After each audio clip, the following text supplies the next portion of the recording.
ashamaa akkam jirtan kabajamtootaa fi jaallatamtoota kiyya qaqqaalii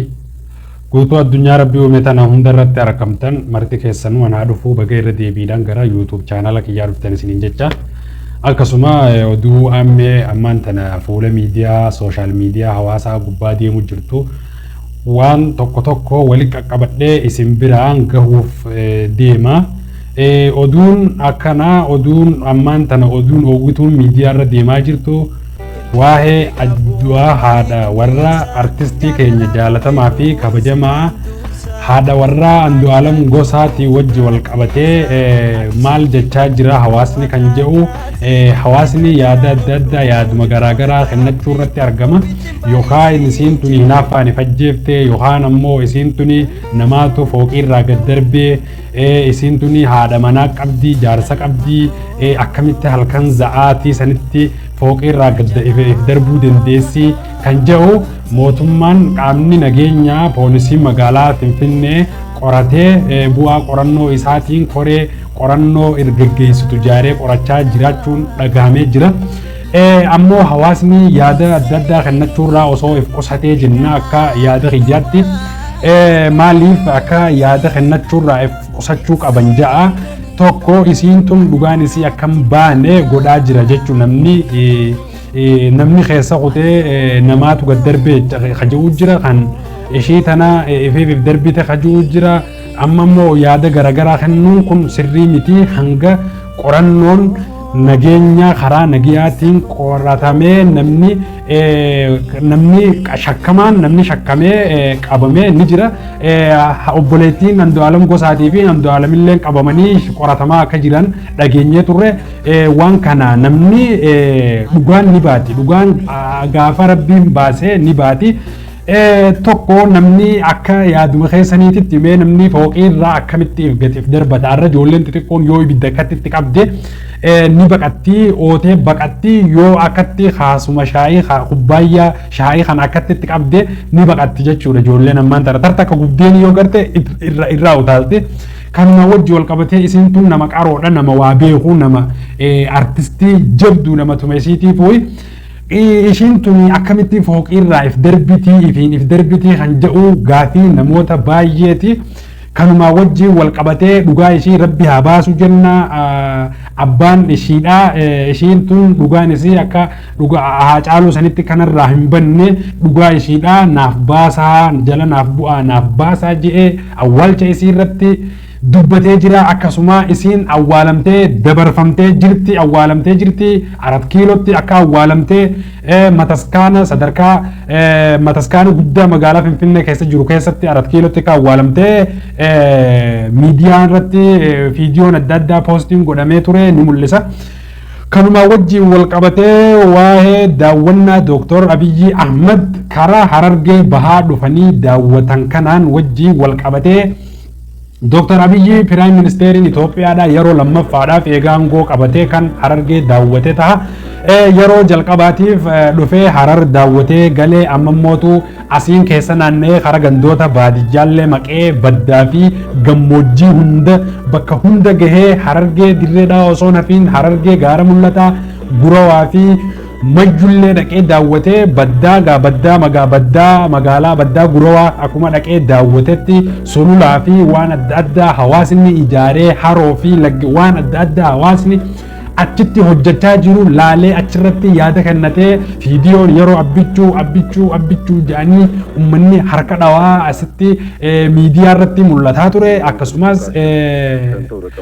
gara biraatiin hawaasni gaara mul'ataa daandii karaadhaa jechuudha karaan qabanii karaa bareedaa hin qaban osoo gaafii kanallee hin gaafatin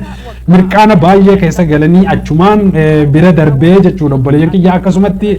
ammallee achiin mayyuu mulluqqee dhaquudhaan gammoojjii barahaa baadiyyaa hangasii sanillee dhaqee daawwatee yeroo inni helikooftariin baadiyyaa kana gandoota kana helikooftariin yeroo inni dhaqee laaluu kan mul'atu miidiyaa irratti obboleeyyan kiyya hawaasni gaara mul'ataa daandii bareedaan qabu daandiin amma dura waggaa meeqa guutuu tolchaa jedhanii baay'ata birrii miliyoonaa fi tuqaa 4 baasanii uummanni daandii kana tolchaa irraa fixa jechuudhaan dhibbeentaa 78 irraa akka jiru ammallee dhagahamaa ture. Garuu wanni kuni wanni itti harkifatee akka injiineerri daandii gaara mul'ataa himetti mootummaan beenya yeroo silaa yeroo barbaachisutti kafaluu dhabuudhaa fi kanarraa kan ka'etti daandiin kun harkifatee jira. Ammallee mootu daandiin kun daandii fayyaa qabu kan hawaasa kana hawaasa kanaaf yeroo baay'ee umrii dheeraa qabu tolchaa jiranii kan jedhu hawaasa akkanumatti sossobaa jiran malee daandii bareedaa akka tolchaan jirreetu mul'ataa jira. Karaan akkuma miidiyaa irratti mul'atutti daandiin karaan baajaaj lukkee fi karaan Isuuzuu nama gartee garaa qabuu fi Obaamaa irratti nama fe'uutu mul'ata. Kanaan wajji wal qabatee daandiin karammaan silaa tolfame jedhan ispaaltii godhame jedhanuu haala silaa barbaachisu ispaaltiin fayyaa qabu kan godhamaa hin jirreetu mul'ataa jira. Gara biraatiin obboleeyyan kiyya odeeffannoon gara biraa lammiileen Saudi Arabiyaa lammiileen Itoophiyaa kan Saudi Arabiyaa keessatti Jiddaa fi Riyaad Tariiq al-Kharjitti hidhamanii turan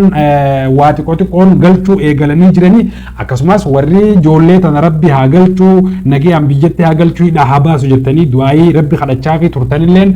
galatooma. Biyya Arabaa maneedhaa keessatti rakkachaa jirta. Rakkoon teessan rakkoo teenyaan ijoollee mana hidhaa Saudi Arabiyaa keessatti rakkachaa jiranii na ilaallata sis ilaallata ሳውዲ አረቢያ ለሚሰቃዩ ህፃናት ለሚሞቱ ህፃናት ለእህት ወንድሞቼ እኔም ድምፅ ሆናለሁ። ህመማቸው ህመሜ ነው። ኢትዮጵያ ታን ሳውዲ ኩመኔ ቢየ ሳውዲ አረቢያ ቶሪያ ሰማጀኒ ሳሰገሬ rakkoon daa'imman suudii keessa jiru rakkootiya sagalee hiikaaf ijoolleen galuun eegalee jira itti fufa jedhanii katti fufu rabbi haa godhu. Kanumaa wajji wal qabatee lammiileen Itoophiyaa akka malee biyya isaaniillee yaadanii kan yeroo xayyaara irraa gabbu'an fuula miidiyaa irratti mul'atan kan sujuudanii shukurii rabbiif galchan hammeenya hidhaa biyya Arabaa irraa kan ka'e uummanni yeroonii fi gale akkasitti sujuudee rabbii fiitiif galata galchuu agarree turre. Akkasumatti kanaan wajji wal qabatee Hangaasa Ahmad Ibrahim kan shanee abaaruudhaan beekamu